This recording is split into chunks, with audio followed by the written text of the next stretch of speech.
Bismillahirrahmanirrahim. Assalamualaikum warahmatullahi wabarakatuh. Waalaikumsalam warahmatullahi wabarakatuh. Alhamdulillahilladzi bi ni'matihi tatimmu shalihat. Asyhadu an la ilaha illallah wahdahu la syarika lah wa asyhadu anna Muhammadan 'abduhu wa rasuluh wa shafiyyuhu wa khaliluh sallallahu alaihi wasallam wa ala alihi wa sahbihi wa man sara ala nahjihi ila yaumiddin, amma ba'd. Ma'asyiral muslimin yang dirahmati Allah Subhanahu wa taala, kita memuji dan bersyukur kepada Allah Subhanahu wa taala sebab atas limpahan nikmat dan karunia dari-Nya semata sehingga setiap kesolehan yang telah kita rencanakan dapat terlaksana dengan baik dan sempurna.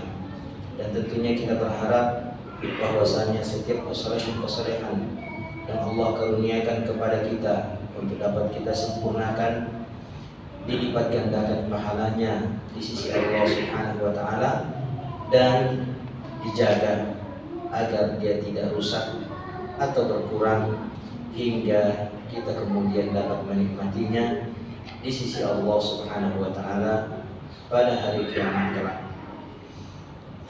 Pada kesempatan malam hari ini kita kembali ingin mentadabburi salah satu di antara ayat-ayat Allah Subhanahu wa taala yang sangat amat banyak terdapat di dalam Al-Qur'an. Demikian pula kita ingin mengambil pelajaran dari petuah hadis Rasulullah sallallahu alaihi wasallam yang telah diwariskannya kepada kita. Harapan kita adalah bahwa setiap ayat-ayat yang kita tadabburi dan kita petik hikmah dan ilmu darinya, demikian pula hadis-hadis Rasulullah yang kita pelajari, itu dapat menjadi cahaya penerang bagi setiap kita, menuntun kita pada hidayah dan taufik Allah Subhanahu wa taala menuju pada ketentraman, kebahagiaan dan keselamatan di dunia dan di akhirat. Ma'asyiral muslimin yang dirahmati Allah Subhanahu wa taala, di dalam Al-Qur'an surah Shad ayat 29. Ayat ini selalu dan senantiasa kita angkat ya, mengawali kajian-kajian tadabbur Al-Qur'an yang kita lakukan ya, agar ayat ini tertanam di dalam benak kita, berkesan kuat di dalam hati kita, sehingga memotivasi kita untuk senantiasa berupaya melaksanakannya. Allah Subhanahu wa taala berfirman dalam surat yang telah kita sebutkan tadi, a'udzubillahi minasyaitonir rajim, kitabun anzalnahu ilaika mubarakun liyadabbaru ayatihi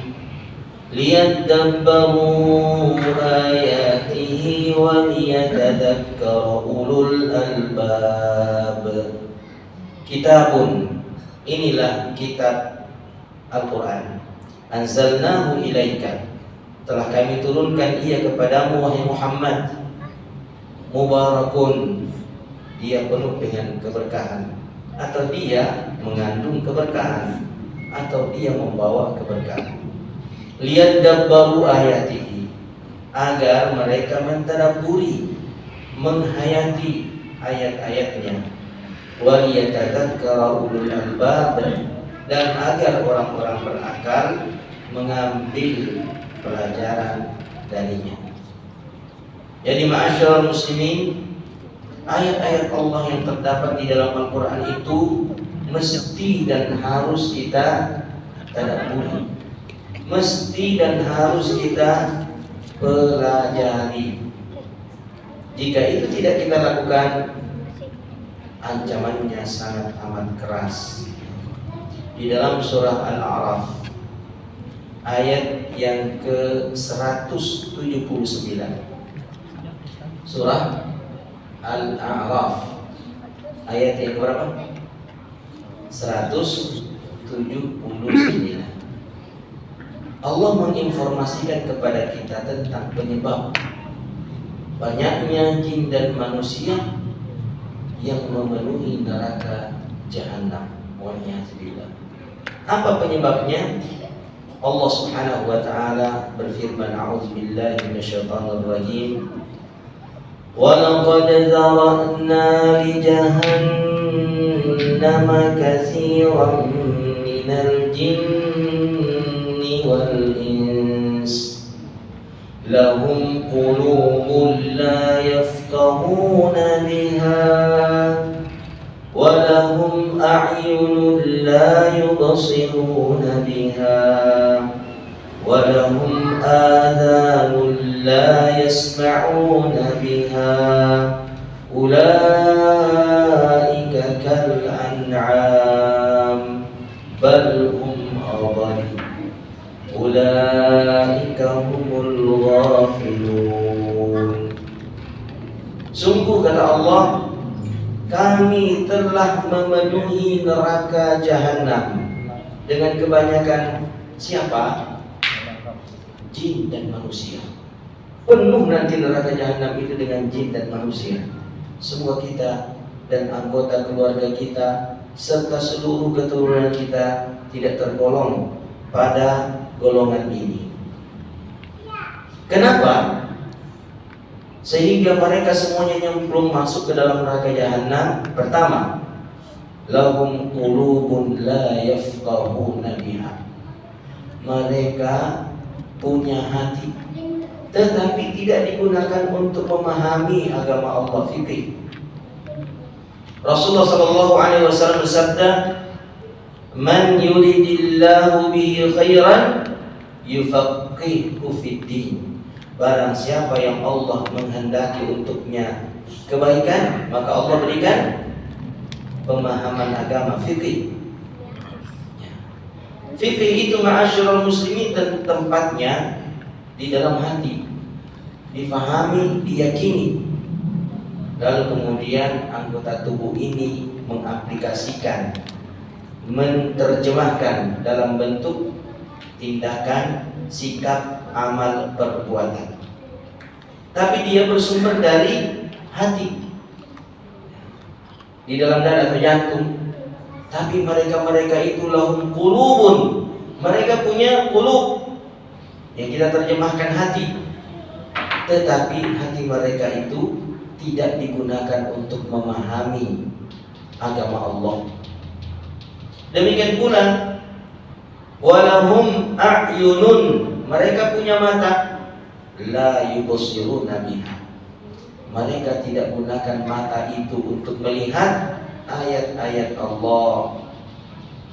Ya, kalau lihat televisi bisa 24 jam. Ya, kalau lihat gadget ya bisa 24 jam. Tapi kalau lihat Al-Quran, ayat-ayat Allah, begitu cepat ngantuk, lelah, bosan, jenuh, dan segera berpaling dari ayat-ayat Allah. Ayat-ayat Allah Al-Kauniyah maupun ayat-ayat Allah yang sifatnya qauliyah, mereka berpaling darinya. Demikian pula yang ketiga, walahum adhanun, mereka punya telinga, la yasma'una biha, tapi mereka tidak gunakan telinga itu mendengarkan ayat-ayat Allah. Dia palingkan pendengarannya dari ayat-ayat Allah Subhanahu wa taala. Ini sama dalam surah Al-Baqarah, summun bukmun umyun fahum la yarji'un. Yang seperti ini menyikapi agama Allah, menyikapi peringatan dari Allah, dia tidak akan bisa kembali. Khatamallahu ala qulubihim, Allah akan mencap, menutup hati-hati mereka dengan penutup. Wal'iyadzubillah. Lalu Allah Subhanahu wa taala memperumpamakan mereka-mereka itu seperti al-an'am, binatang ternak. Ulaika kal an'am, mereka itu seperti binatang ternak. Bagaimana itu binatang ternak? Tidak bisa belajar. Binatang-binatang yang diternak, dipelihara, itu tidak bisa belajar. Mereka hidup tujuannya bukan untuk belajar. Jadi kalau ada orang yang hidup tujuannya bukan belajar, maka dia seperti binatang ternak. Proses belajar itu ma'asyiral muslimin menggunakan panca indera yang tadi disebutkan, menggunakan anggota minimal yang tadi disebutkan. Pendengaran, penglihatan, hati. Lihat itu pelajaran-pelajaran, dengarkan itu pelajaran-pelajaran, fahami dengan hati. Dia memberikan kesan positif di dalam hati. Setiap pelajaran-pelajaran yang dilihat dan didengarkan. Minimal itu ma'asyiral muslimin. Tapi kalau seseorang tidak menggunakan matanya untuk belajar, telinganya untuk belajar, hatinya untuk memahami pelajaran, maka dia tak ubahnya seperti binatang. Lalu binatang itu kalau diajar, bagaimana? Sapi diajar. Apakah bermanfaat pelajaran itu untuk sapi? Tidak bermanfaat pelajaran itu. Maka demikian pula kalau pelajaran-pelajaran yang disampaikan kepada seseorang itu tidak memberikan kesan positif yang bermanfaat, merubah perilakunya, maka dia seperti binatang ternak, sapi, kambing, kerbau yang ketika dinasehati, bukan berarti sapi itu tidak mendengarkan suara nasihat, dia dengarkan. Hanya saja apa yang dia dengarkan tidak bermanfaat untuknya, tidak merubah perilakunya. Ya tetap aja perilakunya seperti itu. Ya. Bahkan meskipun disodorkan kepadanya sesuatu yang bermanfaat dan baik untuknya, kasih perlihatkan dia baju, ya kan, untuk menutup auratnya. Ini sapi ini menutup aurat itu wajib, ya kan? Kamu harus pakai celana. Kasih dia titik celana itu. Bermanfaat enggak? Tidak bermanfaat. Maka demikian pula kalau ada wanita-wanita muslimat disampaikan kepadanya tutup aurat, itu kewajiban, diperlihatkan kepada jilbab, ini jilbab baru nih, baru dia tidak mau pakai. Maka dia seperti sapi yang dikatakan kepadanya, wahai sapi, ini pakaian bagus untuk menutup aurat. Allah memerintahkan kita untuk menutup aurat. Kira-kira bermanfaat gak nasihat itu? Bermanfaat gak pakaian yang disodorkan kepadanya? Tidak bermanfaat. Bukan berarti dia tidak mendengarkan, dia dengar. Bukan berarti dia tidak melihat pakaian yang disodorkan kepadanya, dia lihat. Tetapi dia tidak bisa mengambil manfaat dari apa yang dia lihat, apa yang dia dengar. Nah, kalau ada manusia seperti itu modelnya, maka Allah mengatakan ulaika kal an'am, mereka itu seperti binatang ternak. Apa yang disampaikan, apa yang diperlihatkan kepadanya tidak memberikan kesan positif yang dapat merubah perilakunya. Sama saja perilakunya. Waliyadzubillah. Balhum adall. Bahkan Allah mengatakan mereka manusia-manusia yang seperti itu modelnya lebih sesat daripada binatang ternak itu sendiri. Karena binatang ternak wajar kalau tidak bermanfaat untuknya nasihat, baik yang dia dengar maupun yang dia lihat. Sebab Allah tidak memberikan kepadanya akal. Tapi manusia Allah muliakan dengan akal. Nah, manakala ia tidak menggunakan akalnya, maka sesungguhnya dia lebih rendah daripada binatang ternak itu sendiri. Ulaika humul ghafilun. Mereka itulah kata Allah Subhanahu wa taala adalah orang-orang yang ghafilun, lalai. Kenapa mereka lalai? Nah, nanti ketemu ayatnya tentang ilmu juga tuh dalam surah Ar-Rum ayat ke-7. Ya. Kenapa mereka lalai? Ghafilun. Di penghujung surah Ar-Rum ayat 7, disebutkan sifat itu juga ghafilun. Penyebabnya ya di awal surah Ar-Rum ayat 7 itu. Allah berfirman, a'udzubillahi minasyaitonir rajim. Ya'lamuna zahiran minal hayatid dunya wa hum 'anil akhirati hum ghafilun. Ya'lamuna zahiran minal hayatid dunya. Ilmu mereka yang mereka ketahui adalah yang zahir, yang nampak dari urusan-urusan dunia. Oh, kalau matematika mantap, 100 nilainya. Kalau fisika mantap, 100 nilainya. Apalagi kedokteran mantap, 100 nilainya. Komputer semuanya, ilmu dunia mantap. Tapi berkenaan dengan ilmu akhirat mereka lalai. Kenapa lalai? Karena mereka memang tidak mempelajarinya. Kenapa mereka tidak mempelajarinya? Karena obsesi utamanya hidup di dunia persis seperti apa yang Allah sebutkan dalam surah Hud ayat 15 dan 16. Obsesi hidupnya di dunia itu aja. Tidak lebih daripada itu yang disebutkan dalam surah Hud ayat 15 dan 16. Apa itu? Man kana yuridud dunya, man kana yuridul hayatad dunya wa zinataha nuwaffi ilaihim a'malahum fiha wa hum fiha la yubkhasun. Barang siapa yang hidup di dunia ini tujuannya, keinginannya, kehendaknya adalah kehidupan dunia serta perhiasan-perhiasannya. Rumah yang indah, isinya lengkap mewah, kendaraan yang nyaman dan seterusnya. Cuman itu aja tujuannya. Allah katakan nuwaffi ilaihim a'malahum fiha. Kami akan tunaikan balasan pekerjaan mereka di dunia ini, dikasih. Anda mau mobil, ya, berapa Anda inginkan? Allah kasih. Sepanjang dia bekerja bersungguh-sungguh untuk mendapatkannya.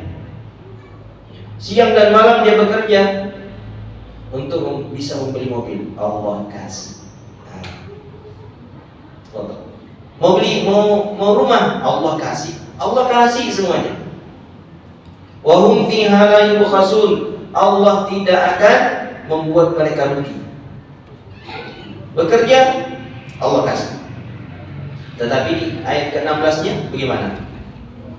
Ulaika alladziina laisa lahum fil akhirati illan nar wa habita ma sana'u fiha wa batilun ma kanu ya'malun.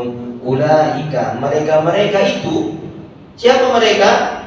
Yang hanya ingin dunia dan perhiasannya saja. Kalau dia belajar, untuk apa dia belajar? Untuk apa kira-kira? Supaya dapat ijazah. Untuk apa ijazah? Supaya dapat kerja. Untuk apa kerja? Supaya dapat uang. Untuk apa uang? Supaya bisa beli rumah, beli mobil, beli. Akhirnya dia nyantol di beli. Titik. Subhanallah, aktivitasnya cuma beli. Ya Allah. Bahkan subhanallah, keinginan itu masuk dalam ritual ibadahnya. Kenapa Anda sholat duha? Supaya dapat kerja. Sholat duha supaya dapat kerja. Kenapa sholat duha? Supaya lancar usaha. Sholat duha supaya lancar usaha. Masuk tujuan itu dalam ritual ibadahnya. Hanya sebatas itu keinginannya. Kenapa Anda sedekah? Supaya banyak harta. Sekedar itu. Mana ridha Allah? Mana ampunan Allah? Dia tidak lagi berharap ampunan Allah dari amal-amal dan ritual ibadahnya. Yang dia ingat cuma dunia. Dia tidak ingat lagi ampunan Allah. Dia tidak lagi ingat lagi rahmat Allah. Dia tidak ingat lagi keridhaan dari Allah. Pada setiap amalan-amalan ritual ibadah bahkan yang dia kerjakan. Waliyahzubillah. Begitu akut rasa cintanya terhadap dunia dan perhiasannya. Kalau sudah begini keadaan seseorang, bahaya ma'asyiral muslimin. Sebanyak apapun harta yang dia miliki, kita tidak boleh terkesima dan kagum atas pencapaiannya. Tak boleh. Kalau begitu sikapnya, begitu keyakinannya di dalam kehidupan dunia ini. Lalu apa yang dilakukan oleh Allah di akhirat untuk orang yang seperti ini? Yang pertama apa? Habita ma sana'u fiha. Habita, itu perhatikan kalimat habita ma sana'u fiha. Habit, dihapus. Ma, apa-apa saja, sana'u, yang mereka buat, yang mereka kerjakan, fiha, di dunia. Kemudian yang kedua, wa batilun, batal. Ma kanu ya'malun, apa yang mereka amalkan. Jadi ada dua yang dihapus. Yang pertama sina'ah, yang kedua amal. Apa bedanya? Kalau sina'ah itu terkait dengan aktivitas dunia, seperti pertanian, perdagangan, ya, pembangunan. Kalau dia tukang bangunan, kira-kira bisakah seseorang mendapatkan pahala akhirat dari aktivitas dunianya? Bisa nggak kira-kira? Bisa? Yang bangun masjid ini, masjid, kira-kira dapat nggak pahala akhirat? Dapatlah masyaallah muslimin. Tapi kalau dia bangun ini masjid hanya untuk gaji saja, gaji aja, maka pahalanya nanti di akhirat dihapus. Meskipun dia berhak mendapatkan pahala akhirat dari sina'ah, membangun masjid. Dan apapun yang kita lakukan masyaallah muslim, kita berdagang, seorang muslim berdagang, jual baju kah dia, jual makanan kah dia, untuk memberikan nafkah kepada diri dan keluarganya. Kira-kira ketika dia melakukan itu, dia berdagang untuk memberikan nafkah kepada diri dan keluarganya, dapat pahala enggak? Dapat pahala. Meskipun berdagang itu bukan ibadah ritual, dia dapat pahala. Tapi kalau perdagangannya cuma duit aja yang dia inginkan, tidak ada lagi keridhaan Allah di situ, maka nanti pahalanya dihapus. Habita ma sana'u fiha, semua sina'ahnya dihapus oleh Allah Subhanahu wa taala, pahalanya di akhirat. Yang kedua yang dibatalkan adalah amalan apa yang terkait dengan ibadah ritual. Amalan ibadah ritualnya pun dihapus oleh Allah Subhanahu wa taala. Waliyadzubillah. Orang-orang yang seperti ini ma'asyiral muslimin rugi. Maka penting ma'asyiral muslimin untuk senantiasa membekali diri kita dengan ilmu. Ilmulah sebaik-baik penuntun yang menggiring seseorang pada keridhaan Allah Subhanahu wa taala. Ilmulah yang menggiring seseorang sehingga dalam segala aktivitasnya, baik yang sifatnya duniawiyah apalagi ukhrawiyah, mendapatkan keridhaan Allah Subhanahu wa taala. Ilmu ma'asyiral muslimin. Makanya derajat orang-orang yang memiliki ilmu setelah iman lebih tinggi daripada orang yang hanya memiliki iman saja tanpa memiliki ilmu. Dalam surah Al-Mujadilah ayat 11. Surah Al-Mujadilah ayat 11. Allah Subhanahu wa taala di penghujung ayat itu, kan ayat di awalnya, ya ayyuhalladzina amanu idza qila lakum tafassahu fil majalisi fafsah yafsahillahu lakum wa idza qila shudu fanshudu. Lalu Allah mengatakan, yarfa'illahu alladhina amanu minkum walladzina utul ilma darajat. Allah akan mengangkat derajat orang-orang beriman di antara kalian. Dengan keimanan Allah angkat derajatnya. Lalu setelah diangkat derajatnya dengan keimanan, maka Allah pilih lagi orang-orang yang berilmu. Lalu orang-orang yang berilmu itu diangkat lagi derajatnya oleh Allah Subhanahu wa taala dengan ilmu yang dia miliki. Makanya orang-orang yang beramal dengan ilmu derajatnya lebih tinggi, pahalanya lebih besar daripada orang-orang yang bekerja tanpa ilmu. Di dunia saja beda balasannya, beda gajinya, beda upahnya. Orang yang bekerja dengan ilmu dengan orang yang bekerja tanpa ilmu, beda gajinya, ma'asyiral muslimin. Beda gajinya orang yang bekerja dengan ijazah dan orang yang bekerja tanpa ijazah.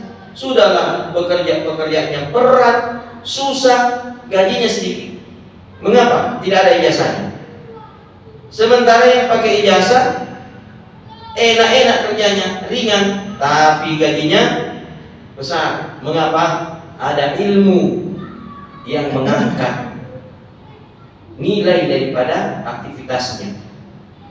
Maka demikian pula nanti di akhirat, ma'asyiral muslimin, ilmu akan mengangkat derajat dan kualitas amalan dan aktivitas seseorang.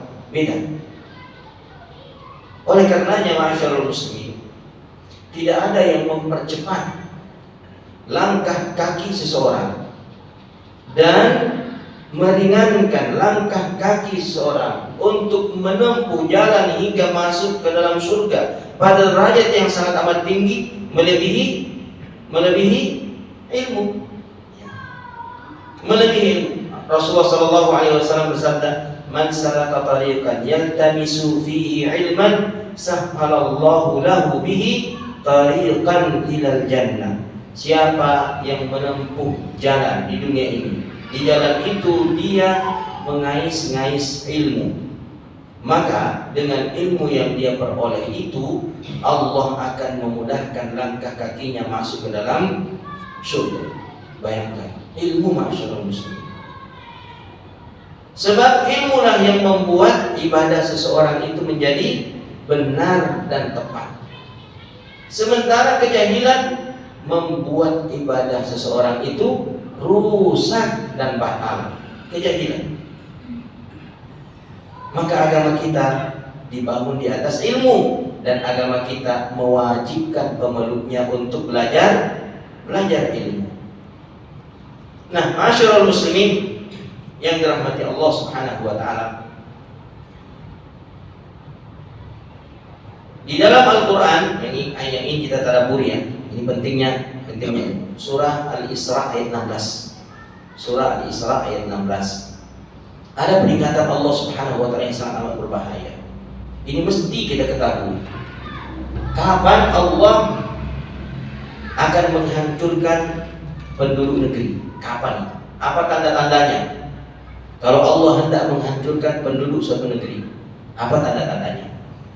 Nah, tanda-tandanya itu disebutkan dalam surah Al-Isra ayat 16. Allah Subhanahu wa taala berfirman, A'udzubillahi minasyaitonir rajim.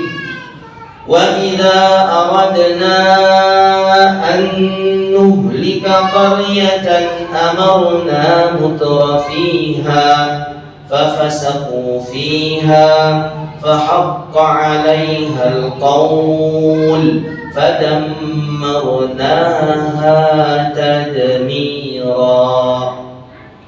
Allah mengatakan, dan jika kami hendak menghancurkan penduduk suatu negeri, membinasakan penduduk suatu negeri, maka apa yang Allah lakukan? Amarna mutrafiha. Ada 3 bacaan di sini. Pada kalimat amarna mutrafiha disebutkan oleh Al-Imam Al-Baghawi rahimahullahu taala. Yang pertama, qiraatul jumhur, takhfif, amarna mutrafiha, yang artinya kami perintahkan kepada orang-orang kaya, orang-orang sejahtera, orang-orang yang banyak uang dan hartanya di negeri itu untuk taat kepada Allah. Tetapi sikap mereka berbeda. Orang-orang kaya itu justru melakukan dosa karena kekayaannya. Ketika orang-orang kaya sudah tidak mau taat kepada Allah, justru bermaksiat kepadanya, yang dia bangun bukan masjid, yang dia renovasi bukan masjid, tetapi yang dia bangun dan dia renovasi semakin besar apa kira-kira? Mall. kafe, apalagi tempat-tempat wisata. Itu aja semakin banyak dia bangun. Ya. Adapun masjid dia tidak perhatikan. Kemakmuran masjid, kalau kemakmuran pasar, dia ingin pasar semakin ramai meskipun masjid semakin sepi. Dia ingin kafe semakin ramai meskipun pengajian semakin sepi. Dia nggak peduli sama sekali meskipun pengajian itu sepi. Yang dia peduli, kalau kafe sudah sepi, gelisah dia. Kalau kafe lagi sepi, harus kafe ini dikasih ramai. Itu obsesi. Ada orang kaya begitu? Ada orang kaya begitu? Ada nggak? Banyak. Auzubillah kalau banyak. Ngeri. Kalau banyaknya. Kalau mereka lakukan itu, apa yang Allah katakan? Fahaqqa 'alaihal qaul. Maka berhaklah mereka untuk mendapatkan ancaman Allah Subhanahu wa taala. Maka pantaslah untuk mereka perkataan ketetapan Allah, fadammarna tadmira, maka kami pun akan membinasakan mereka sekaligus. Tadmiran, dengan sekali penghancuran. Kasih gempa bumi aja dia di situ, 7 sekian skala Richter, hancur semua. Auzubillah. Kasih tsunami aja dia, kasih gunung meletus aja dia, sudah habis. Auzubillah. Ini kan akibat siapa? Akibat siapa ini? Orang miskin atau orang kaya? Orang miskin atau orang kaya? Orang kaya. Itu gara-gara orang kaya. Ya Allah yang sebutin, bukan kita. Jadi orang-orang kaya jangan marah. Nah, ya yang mengatakannya Allah kan? Ya. Maka orang kaya harus sadar diri. Jangan sampai karena kekayaannya dia terlena, lalu kemudian meninggalkan ketaatan kepada Allah. Dulu waktu belum kaya rajin ke masjid. Kenapa setelah kaya dia jadi malas ke masjid? Kenapa? Dulu Anda jalan kaki, sekarang kan sudah ada motor. Kenapa Anda tidak pakai motor itu ke masjid? Kenapa Anda tidak pakai mobil itu ke masjid? Dulu waktu belum kaya rajin ke pengajian. Subhanallah. Kenapa setelah kaya Anda lebih rajin ke mall, lebih rajin ke kafe, lebih rajin ke restoran, lebih rajin ke tempat-tempat wisata? Mengapa? Kenapa tidak lebih rajin, berlipat ganda kerajinan Anda pergi ke pengajian daripada sebelumnya? Fasilitas sudah bertambah, ya, lebih memudahkan Anda untuk taat kepada Allah. Bahkan bisa dengan keluarga, ya kan? Ya, sudah ada mobil, ya, sekeluarga sudah bisa pergi ke pengajian. Kenapa itu tidak dilakukan? Tapi kalau ke mall, ayo ajak semuanya. Kalau ke pengajian, tidak diajak. Keluarganya juga tidak mau. Itu mobil sayang, parkir terus di garasi. Ayolah kita jalan-jalan ke mall. Ya. Tidak pernah meminta jalan-jalan ke pengajian. Subhanallah. Ini qiraah yang pertama. Qiraah yang kedua disebutkan oleh Al-Imam Al-Baghawi adalah amarna mutrafiha, memanjangkan alif. Amarna mutrafiha. Apa artinya kalau dibaca panjang amarna mutrafiha? Artinya aksarna mutrafiha. Kami akan menjadikan banyak jumlah orang-orang sejahtera dan kaya di negeri itu.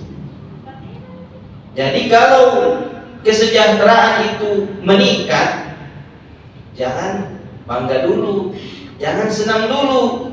Boleh jadi itu pertanda Allah hendak menghancurkan penduduk negeri itu. Kenapa? Ma'asyiral muslimin, karena kesejahteraan dunia itu sifatnya menipu. Kesejahteraan dunia itu dan banyaknya harta dunia itu melalaikan. Coba dalam surah At-Takatsur, Alhaakum, apa yang membuat kita terlena? At-Takatsur, banyak-banyakan harta. Hatta zurtumul maqabir, sampai kalian masuk ke dalam kuburan. Jadi subhanallah, panjangnya kelalaian orang yang banyak harta. sampai mati dia lalai. Auzubillah. Nggak sadar-sadar dia masyarul muslimin. Makanya banyak orang kaya itu makin kaya, makin jauh dari kesadaran, makin jauh dari sholat berjamaah, makin jauh dari tilawatul Quran, makin jauh setelah dia kaya. Kalau banyak orang-orang yang seperti itu keadaannya lantaran kekayaannya, maka itu warning, itu lampu merah itu. Bahaya negeri itu. Ini qiraah yang kedua. Qiraah yang ketiga, ammarna mutrafiha, dengan mentasydidkan mim. Apa artinya? Artinya kami jadikan penguasa orang-orang kaya di antara mereka. Jadi kekuasaan itu bukan lagi karena ilmu, bukan lagi karena kesolehan, tapi karena uang. Orang dipilih itu bukan karena dia pintar. Orang dipilih bukan karena dia jujur, karena dia soleh, bukan. Tapi karena dia punya uang. Kalau sudah begitu metode dan cara memilih pemimpin, itu alamat kehancuran bagi negeri tersebut. Jadi ma'asyiral muslimin yang dirahmati Allah Subhanahu wa taala, jangan dulu bangga dan kagum dengan kesejahteraan yang meningkat. Jika saja kesejahteraan itu menjauhkan seseorang dari ketaatan kepada Allah Subhanahu wa taala. Oleh karenanya ma'asyiral muslimin, Allah mewanti-wanti orang-orang beriman. Manakala mereka melihat kesenangan orang-orang kafir dengan harta kekayaan mereka, Allah wanti-wanti, kalian tidak boleh takjub. Tidak boleh. Mana larangannya? Dalam surah At-Taubah ayat ke-55. Nah, ini sudah mau masuk waktu Isya ya. Nah, ada jamaah, ya kita minta ya, jamaah yang membacakan untuk kita ini warning, peringatan dari Allah Subhanahu wa taala agar kita tidak takjub, terkesima, kagum dengan kesejahteraan ekonomi yang dimiliki orang-orang yang tidak beriman kepada Allah. Ada yang bisa bacakan? Ada? Kalau tidak ada, saya borong pahalanya. Ada pahala tilawat. Wih, Masya Allah, tabarakallah. Tapi tidak bisa kita ambil kopi. At-Taubah 55. At-Taubah ayat 55. Ketemu? Ya, ya itu. Fadhal, silakan. Sambil saya menunggu.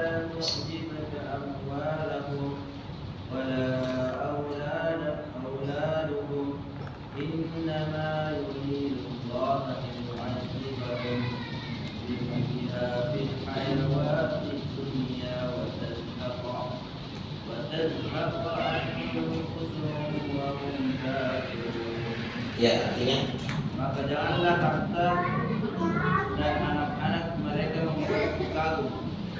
Sesungguhnya maksud Allah dengan itu adalah untuk menyiksa mereka dalam kehidupan dunia dan kelak akan mati dalam keadaan kafir.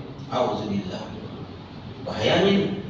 Fala tu'jibuka amwaluhum wala auladuhum. Janganlah banyaknya harta dan anak mereka membuat kalian kagum, ya, terkesima, takjub. Kenapa? Innama yuridullahu liyu'adzibahum biha fil hayatid dunya. Hanya saja Allah menghendaki dengan banyaknya harta mereka itu, dengan banyaknya baiknya, tampan-tampan dan cantik-cantiknya anak-anak keturunan mereka itu, Allah menghendaki untuk mengazab dan menyiksa mereka di dunia ini. Ada enggak orang yang tersiksa dengan banyaknya harta? Ada? Ada. Dulu waktu belum banyak hartanya, sehat tubuhnya. Setelah kaya dia, banyaknya penyakitnya. Ada jantungnya, ada ginjalnya, rusak semuanya anggota tubuhnya. Ya, setelah banyak hartanya, ya, karena dia sudah tidak mengontrol makannya, semuanya dimakan. Subhanallah. Setelah waktu masih sederhana, ya, belum kaya, akurnya dengan pasangannya, anak-anaknya. Subhanallah, aku kapan pecah rumah tangganya? Setelah banyak hartanya, baru hancur berantakan rumah tangganya. Selingkuh istrinya, serong belanja di luar suami, anak-anaknya menjadi durhaka, anak-anaknya terlibat narkoba. Itu kapan? Setelah dia kaya dan sejahtera. Jadi kekayaan dan kesejahteraan ekonomi itu kadang menjadi siksaan tersendiri bagi pemiliknya. Maka jangan kagum ma'asyiral muslimin dengan orang yang banyak hartanya. Sebab boleh jadi banyaknya harta itu menjadi awal petaka dan bencana bagi kesehatannya, menjadi awal petaka dan bencana bagi keharmonisan rumah tangganya. Boleh jadi menjadi awal petaka dan bencana yang paling dahsyat bagi agama dan ketaatannya kepada Allah. Itu yang paling bahaya. Kalau sudah menghancurkan agama, kalau sudah menghancurkan ibadah dan ketaatan kepada Allah, wah, itu tidak ada lagi bahaya yang menandinginya. Makanya Rasulullah dalam doanya mengatakan, wala taj'al musibatana fi dinina, ya Allah, janganlah jadikan musibah itu menimpa agama kami. Jangan. Karena manakala musibah itu menimpa agama, tidak ada harapan, ma'asyiral muslimin. Tidak ada harapan. Harapan pertama dan terakhir bagi orang-orang beriman untuk menggapai keselamatan dan kebahagiaan ada pada agama yang baik. Kalau sudah tidak baik agamanya, tidak ada lagi harapan yang bisa dia peroleh berupa kenikmatan dan keselamatan.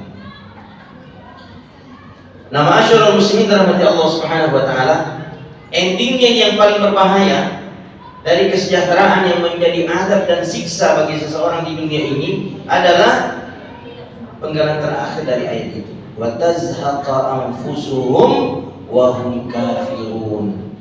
Dengan banyaknya harta itu, seseorang bisa mati dalam kekufuran, enggak sadar-sadar sampai mati. Walhamdulillah. Alhamdulillah kalau seseorang di penghujung usianya dia mendapatkan hidayah. Bagi orang yang ahli maksiat dari kalangan orang-orang beriman, taubat dia sebelum ajal tiba. Sebagaimana dikatakan orang, lelaki itu makin kaya makin apa? Secara umum ya, lelaki makin kaya makin nakal. Itu umumnya begitu. Sebaliknya perempuan makin nakal makin kaya. Perempuan begitu, makin nakal makin kaya. Kalau laki-laki makin kaya makin nakal. Akhirnya kekayaan mengumpulkan mereka pada kenakalan. Wal'iyadzubillah. Jadi ma'asyiral muslimin rahmati Allah Subhanahu wa taala, itulah bahayanya jika seseorang tidak waspada pada harta kekayaan, pada kesejahteraan. Jangan bangga dulu kalau banyak orang kaya di kampung, banyak orang kaya di suatu negara, kesejahteraan meningkat. Jangan bangga dulu, sebab boleh jadi itu pertanda bahwa Allah Subhanahu wa taala akan menghancurkan negeri tersebut sehancur-hancurnya. Yang perlu kita bangga ma'asyiral muslimin dengan bangga positif adalah ketika di suatu negeri itu ketaatan, kepatuhan semakin meningkat pada semua level masyarakatnya, anak-anak, remaja, dewasa, tua, orang kaya, orang miskin, masing-masing berlomba-lomba dalam ketaatan seperti di masa Rasulullah. Ketika datang orang miskin kan mengadu kepada Rasulullah. Apa aduan mereka? Mereka mengadukan orang kaya, bukan karena kekayaannya. Mereka adukan orang-orang miskin itu datang kepada Rasulullah lalu mengatakan, ya Rasulullah, zahaba ahlud dusuri bil ujur, yusalluna kama nusalli wa yasumuna kama nasum wa yatasaddaquna bi fuduli amwalihim. Wahai Rasulullah, orang-orang kaya itu sudah borong pahala semuanya. Mereka sholat seperti kami sholat. Kalau mau dibandingkan nih, ya, sholatnya orang miskin dengan sholatnya orang kaya, yang mana lebih lama, lebih khusyuk kira-kira? Kira-kira nih? Orang miskin. Orang miskin taruhannya lama. Orang kaya diburu pekerjaan, maka dia mau segera selesai sholat. Bayangkan dulu sholatnya orang kaya sudah sebanding dengan sholat orang miskin. Sama-sama lama, sama-sama khusyuk. Subhanallah. Puasanya kalau mau dibandingkan, puasanya orang miskin dengan orang kaya gimana? Orang miskin. Oh, miskin kasihan, sederhana sahurnya, sederhana bukanya, ya kan? Sederhana. Bayangkan itu, orang kaya dulu tidak foya-foya. Sahurnya sederhana juga seperti orang miskin. Buka juga enggak foya-foya. Sederhana. Bayangkan tuh, sama ma'asyarul muslim puasanya. Tapi bedanya di mana? Kata orang miskin, ya Rasulullah, mereka itu bersedekah dengan kelebihan harta. Kami tidak bisa bersedekah. Karena kasihan melihat orang miskin yang tidak bisa bersedekah dan merasa tersaingi dengan pahala sedekah. Maka Rasulullah mengatakan, habis sholat ya, habis sholat kalian zikir, tasbih 33, tahmid 33, takbir 33 ya. Kita habis sholat, itu untuk kalian. Kalian dengan amalan ini bisa menyaingi sedekahnya orang kaya. Besoknya semua orang miskin tinggal, tapi tidak ada yang mau kasih dengan suara, nanti diambil sama orang kaya. Ya, mereka diam-diam berzikir. Orang-orang kaya ini lihat, kok tiba-tiba orang miskin ini semuanya tinggal, apa yang mereka lakukan? Besoknya dilihat lagi seperti itu. Akhirnya mereka datang kepada Rasulullah, ya Rasulullah, nampaknya ada amalan yang dilakukan oleh orang-orang miskin yang kami tidak ketahui. Rasulullah tidak boleh menyembunyikan ilmu, diajarkan pula kepada orang kaya wanita. Besoknya mereka juga tinggal berzikir seperti orang miskin. Nah, kira-kira orang kaya mau tinggal berzikir kan? Mau tinggal berzikir? Biasanya enggak, masyarakat muslimin, karena kekayaan melenakan. Ya. Dulu orang kaya tinggal berzikir. Itulah kemudian yang membuat orang-orang miskin kembali kecewa. Ya, kalah saing lagi. Lalu Rasulullah ketika datang mengadu untuk kedua kalinya, zalika fadlullah yu'tihi man yasha. Demikianlah karunia Allah yang Allah berikan kepada siapa yang dia kehendaki. Jadi kekayaan di masa lalu tidak membuat orang lupa daratan sehingga meninggalkan ibadah dan meningkatkan kekhusyuannya dalam ibadah tersebut. Demikian ma'asyiral muslimin rahmati Allah Subhanahu wa taala, pelajaran yang dapat kita petik dari apa yang telah kita tadabburi. Semoga bermanfaat dan kita sempurnakan dengan doa kafaratul majlis. Subhanakallahumma wa bihamdik, asyhadu an la ilaha illa anta, astaghfiruka wa atubu ilaik. Wassalamualaikum warahmatullahi wabarakatuh.